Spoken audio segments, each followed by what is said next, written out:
Please, my lord, you must believe me. He forced himself upon me.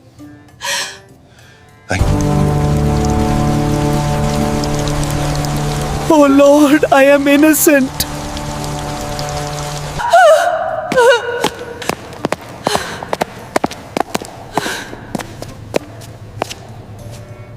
I can't believe he said that. Yes, please conduct him. I know, it's outrageous.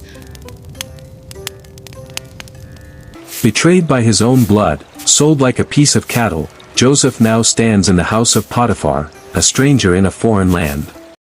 But will this young slave rise to power, or fall into the deadly trap that is about to be set for him? The choice he makes next will shake the course of destiny forever.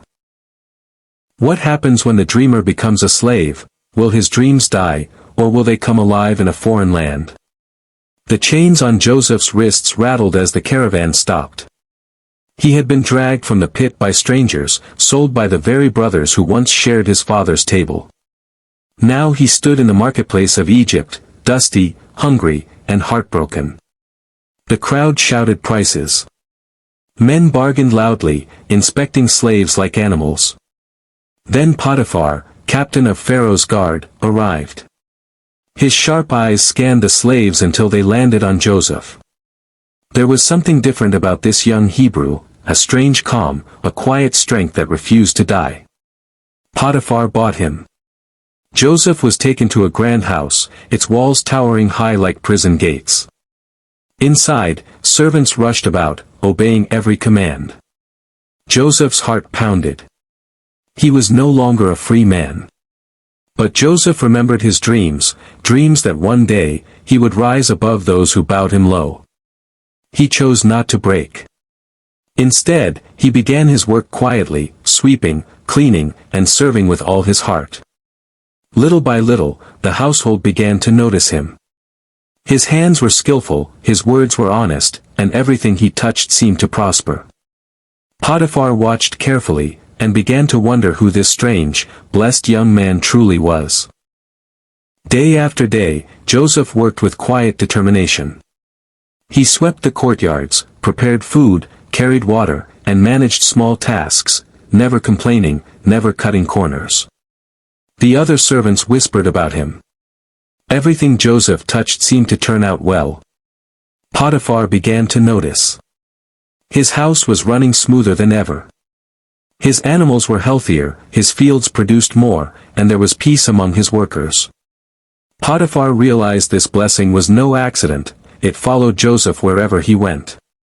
One morning, Potiphar called Joseph to him. "From today," he said, "you will be in charge of my entire household." Joseph could hardly believe it. A Hebrew slave, now the overseer. Suddenly, every servant and guard answered to him. He was trusted with food, money, and the care of Potiphar's entire estate. Joseph worked faithfully, and the blessing grew even greater. Potiphar stopped worrying about his affairs because he knew Joseph would handle everything with wisdom and honesty. For a while, Joseph's life seemed to turn for the better. The pain of betrayal and slavery began to fade as he served with purpose and hope. He woke each day ready to work, determined to honor God even in this foreign land. But as Joseph's influence grew, so did the attention on him. Someone was watching him very closely, someone whose gaze was not of admiration, but of dangerous desire. And soon, that gaze would threaten everything Joseph had worked for. Joseph's new role brought him closer to every part of Potiphar's estate. He managed the storehouses, gave orders to servants, and oversaw the daily running of the house. He was diligent, wise, and fair, and everyone respected him. But one pair of eyes followed Joseph more than any other, Potiphar's wife. At first, it was just a glance as he passed through the courtyard, carrying scrolls and keys. Then it became longer stares as he worked in the storeroom or gave instructions to the guards. Joseph was young, strong, and handsome, and soon her thoughts were no longer innocent. Day after day, she watched him. Her heart burned with desire, but Joseph was careful. He kept his distance, speaking only when necessary and leaving quickly, guarding both his steps and his heart. The more Joseph avoided her, the more determined she became. She noticed the respect he commanded, the trust her husband had in him, and it only made her want him more. Her admiration slowly turned into a dangerous obsession that consumed her thoughts. One evening, as the sun set and the house grew quiet, she stood at the balcony watching Joseph cross the courtyard. Her lips curved into a slow, deliberate smile. She had made up her mind. The next time Joseph came near, she would not stay silent. And when that moment came, it would not just be a test of Joseph's faith, it would be the beginning of a storm that would shake Potiphar's entire household. It happened on a quiet day when most of the servants were outside. Joseph entered the house to finish his work, thinking he was alone. But Potiphar's wife was waiting. She stepped into his path, her eyes fixed on him. "Come to bed with me," she said boldly. Joseph's heart pounded, but he stood firm. "My master trusts me with everything in this house. How could I betray him? And how could I sin against God?" He turned to leave, but she blocked the doorway. Day after day, she had been waiting for this moment, and now she refused to let him go so easily. But Joseph would not give in. He refused her words, her touch, even her presence, avoiding her at every turn. Potiphar's wife grew angry. What began as desire turned into dangerous pride. How dare this slave reject her? The more he resisted, the more determined she became. One morning, the house was empty again. Joseph entered to do his duties, not knowing that today would be different. She caught him by the cloak and demanded once more, her voice sharp and full of fire. Joseph tore himself free, leaving his cloak in her hands, and ran from the house. She stood there, breathing heavily, the garment clenched in her fist. Her desire had turned to rage. And with that cloak in her hand, she decided Joseph would not leave this house as an innocent man. Potiphar's wife held Joseph's cloak tightly, her anger boiling. If she could not have him, she would destroy him. She screamed loudly, calling the servants into the house. When they gathered, she pointed to the cloak on the floor. "Look," she cried. "That Hebrew your master brought into this house tried to mock us. He came to violate me, but I screamed, and he ran away." The servants were shocked.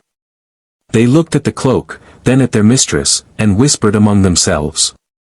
By the time Potiphar returned home, the entire house knew the story, or at least her version of it. When Potiphar entered, she repeated her tale, this time with tears in her voice and anger in her eyes.